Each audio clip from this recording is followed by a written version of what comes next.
Brain Power and Confidence reading time. I'm the reading lady, Peter Lena. Today's story is The Lion King. So get in your comfy space, lend me your ears, and let's dive right in. The animals came from far and near across the dusty African plain. They came on patting paws and pounding hooves and flapping wings.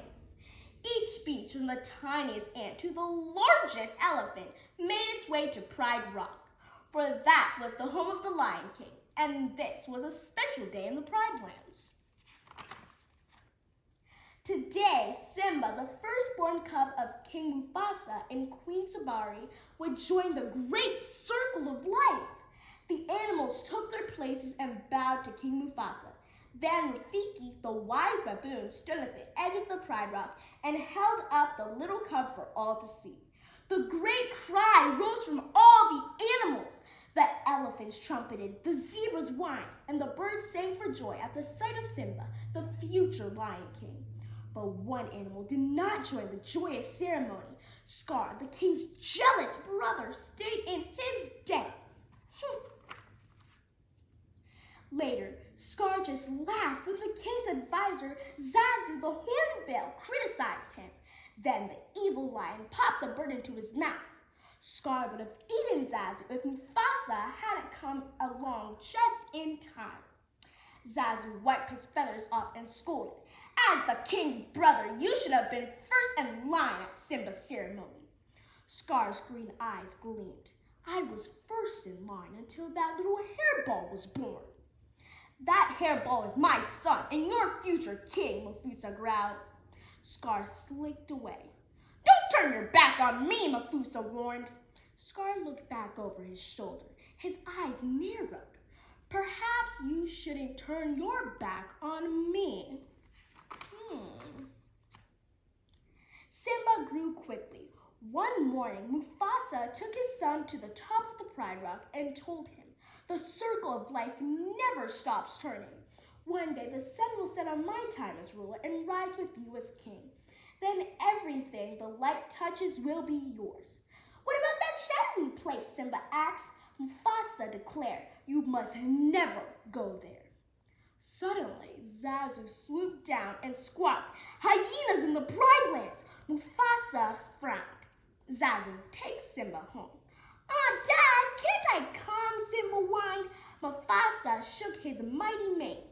"Fighting savage hyenas is no job for a cub." Later, Simba asked his uncle Scar about the shadowy place. An evil plan formed in Scar's mind. "Only the bravest lions go to the elephant graveyard," Scar told him. He knew the foolish cub would go there just to prove his bravery.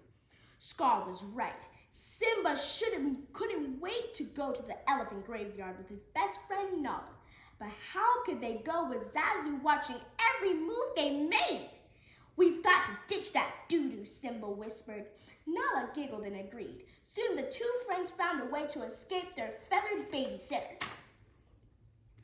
Before long, the young lions had reached the dark, mysterious place beyond the borders of the Pride Lands. Giant bones poked out of the ground. "It's kind of scary," Nala whispered. "Let's check it out," Simba said. "I laugh in the face of danger." "Ha ha ha!" crackled three mean hyenas, Shenzi, Bamzi, and Eddie. "Look, boys, a king fit for a meal," Shenzi snickered. The cub ran, but soon found themselves cornered. Simba stepped bravely in front of Nala and tried to roar. "Roar! Roar! Roar!" The hyenas laughed and jittered. Simba opened his mouth to try again. This time the elephant bones rattled with a thunderous roar. The hyenas were confused, and so was Simba, until Mufasa sprang into view. The mighty lion chased away the hyenas. Zazu had seen the cubs in trouble and flown for help. Mufasa told Zazu to take Nala home. Then he scolded Simba for disobeying him. "Oh, Dad, I was just trying to be brave like you," Simba exclaimed. Mufasa sighed. Being brave doesn't mean you go looking for trouble, Simba.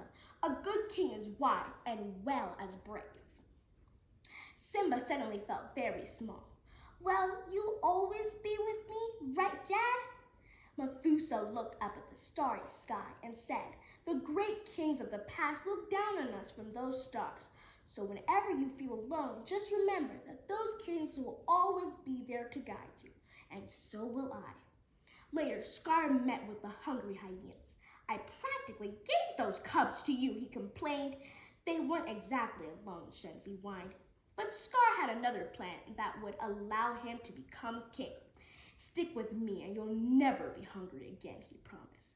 The hyenas danced and cheered. The next morning, Scar took Simba to the bottom of Rocky Canyon. Now wait here, he ordered. Your father has a big surprise for you. Will I like the surprise, Simba asked. Scar smiled slyly. Oh, it's to die for, he said, as he walked away. Then he gave a signal to the hyenas waiting on the canyon ridge. The hyenas knew what to do. They chased a huge herd of wildebeest down the canyon.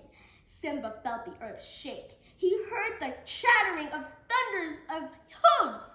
Then he saw the wildebeest heading straight for him. Simba managed to climb a dead tree and clinged to the branch. Help, he shouted. Help was on its way, for Scar had found his brother. Mufasa! Simba's trapped on a stampede, Scar cried. Just as Scar had planned, Mufasa rushed to Simba's rescue. He lifted his son to safety, but then fell under the rushing tide of hooves. Dad, Simba shouted. He couldn't see anything but a huge dust cloud. Mufasa tried to pull himself up the steep rocks. From above, Scar watched his brother struggle. Help me, brother, help me! Mufasa pleaded. Scar reached for Mufasa's paws. He pulled his brother close and whispered, long live the king. Then Scar let go and watched Mufasa tumble down to the steep slope. When the stampede was over, Simba found his father lying lifeless in the dust. No, Simba wailed. Scar came to the sobbing cub's side. What have you done, he accused. There were wildebeest everywhere. He tried to save me. It was an accident, Simba said in a rush. I didn't mean to. Of course not. But if it weren't for you, he'd still be alive. What will your mother think? Scar demanded. Simba looked stricken. What should I do? Run away, Scar advised. Run away and never come back. Well, that's the end of today's reading, but see you next week, same time, same place, for part 2 of The Lion King. Until next time, keep reading.